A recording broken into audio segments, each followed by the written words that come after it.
In many parts of India, there is a beautiful tradition of serving feasts on banana leaves. Each item has its place and each flavor its purpose. The hot rice goes here, the cooling curd goes there, and the vegetables are arranged just so. Each morsel carries centuries of wisdom of what nourishes us and what sustains us. But something happens when that leaf overflows. When too many items compete for space, the rasam seeps into the payasam, and the sharp tang of pickle bleeds into the gentle sweetness of thoran, the vegetable stir-fry. Each carefully prepared dish and each distinct flavor loses its essence in the chaos of excess. Our lives mirror this overflow too. Each notification, each request, and each commitment blurs into the next until we can no longer taste the richness of any single moment.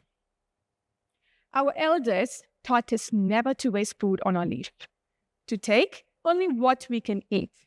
They showed us how to portion our rice, how much curry to serve, and how to honor each ingredient. Yet, somehow in the rush of modern life, we've forgotten to apply the same wisdom to how we portion our time, our energy, and our very essence. In our temples, there is a sacred ritual of lighting the deepa. Watch any skilled priest and you'll notice something remarkable.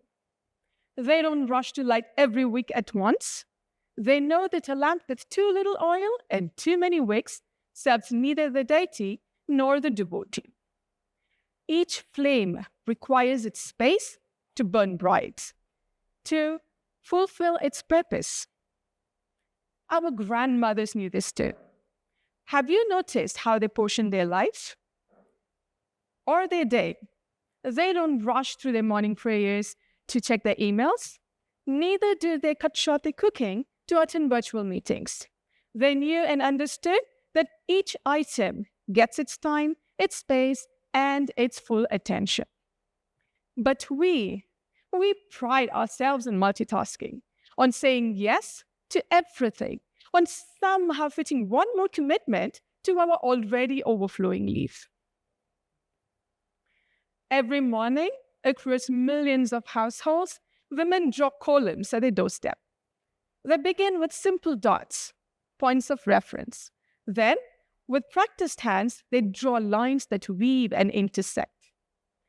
Each line knows exactly where to stop, where to curve, and where to join another. The beauty lies not in its patterns, but in its boundaries, in knowing where one line ends and another begins. When was the last time our day had such clarity and such definition? When was the last time we could taste fully every single moment without it blending into the next? Our ancestors didn't just leave us with rituals, they left us a blueprint for living. Just like our very heartbeat, that sacred rhythm of contraction and release, they understood that boundaries aren't restrictions, but the very pulse of life.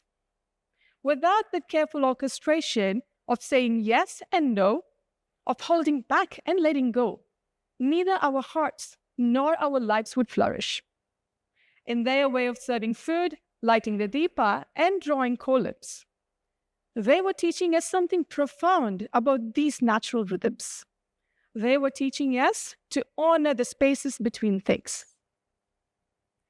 In a world that constantly demands our attention, it feels like the easiest thing that one could do is to say yes. It's what the society values, after all, being available, being helpful, being liked. But at what cost? This isn't just a personal issue, it's systemic. Social media amplifies this pressure by constantly highlighting images of perfectly curated images, and people who are successful, they seem to be doing everything and doing it well. However, these carefully filtered snapshots often mask the real challenges people face in maintaining their true well-being. People often say yes, thinking they will be liked, accepted, and appreciated. But what does it really mean when we say yes to others at the expense of ourselves? Think about the last time you said yes to something that you didn't want to do. Was it because you felt it was expected? Was it because you didn't want to disappoint someone? Or even more telling, did you say yes because deep down you feared that you will be looked down upon?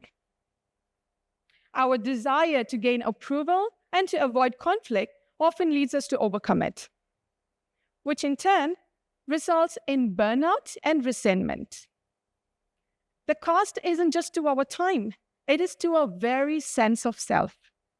When we constantly say yes to others, we are often saying no to our own well-being. But here's what's fascinating. Setting boundaries isn't about building walls. It's about creating clarity. It isn't about pushing people away, but fostering relationships built on mutual understanding and respect. When we learn to say no gracefully, we are creating space for more meaningful yeses in our life. When people consistently put others' needs in front of their own, their brain actually starts working against them. Their cognitive function diminishes, their stress levels rise, and their ability to focus on what's important decreases. It's like trying to pour from an empty cup. Impossible and ultimately counterproductive. Now, it isn't easy to create boundaries, especially when you feel like the world is asking for a piece of you. What matters here is you saying no every time you recognize that something isn't in alignment with your values and priorities. In Carnatic music, there are pauses between notes. We call them as Corvvis. Now, these moments of stillness are as important as these notes themselves. The pauses help us get time to reflect on what's important to us. It allows the music to breathe. It allows the listener to immerse in its beauty.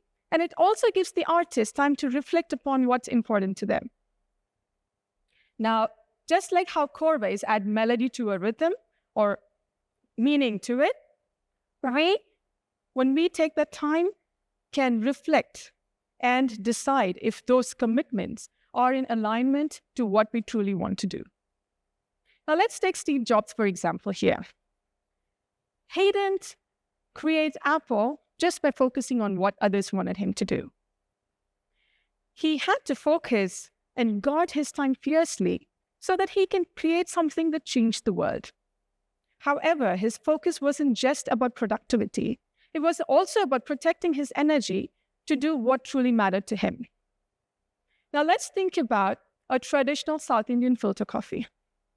The process takes time. The hot water slowly percolates through the coffee powder, absorbing all the rich flavors before it drips down. Now imagine if we rushed this process, added too much water, or didn't give enough time for the coffee to brew completely. The result would be a coffee that is weak, dilute, and a mere shadow of what it could have been. Our time, just like that coffee, needs careful brewing. If we let every distraction pour into our day unchecked, we would dilute the essence of what truly matters to us. Now, personal boundaries are like garden fences. Without it, anyone can walk in and trample the flowers. But with it, we can nurture what's important to us, at the same time maintain healthier relationships. Saying no builds resilience. Each meeting that's declined, each no that creates space for more meaningful yes, these are very important to us. Now, the key here isn't learning to say no to everything.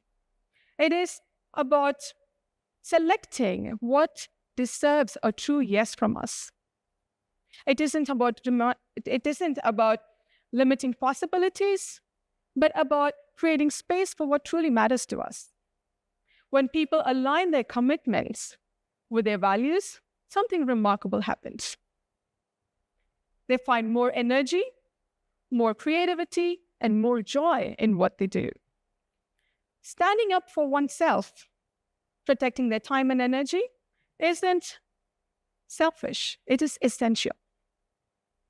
It's like taking care of oneself and justifying that by taking care of ourselves, we are better equipped to help people in more meaningful ways. It is about quality over quantity and depth over breadth. Saying no isn't rebellion. It is wisdom. Look at our temples. Even they have opening and closing times. So if the divine understands boundaries, why are we struggling to accept them for ourselves? Our no is as sacred as our yes. When we learn to align our commitments and values to what really matters to us, that's when we start looking at what truly we are capable of. Now, in a world that's demanding everything from us, the greatest gift that we can give to ourselves is the power to choose what truly matters to us. So let us begin small. Maybe start with our daily routine. We could say, let me think about it before saying an immediate yes. Or we could say the first hour of every day belongs to us and not to our phones. This will help us nurture our path while we still respect others and maintain relationships. I have relearned to say no from a 10-year-old who says no, no, no, without any guilt or justification. So I'll leave you with this question. What are you going to choose to say no to today so that tomorrow you can say yes to your best life? Thank you.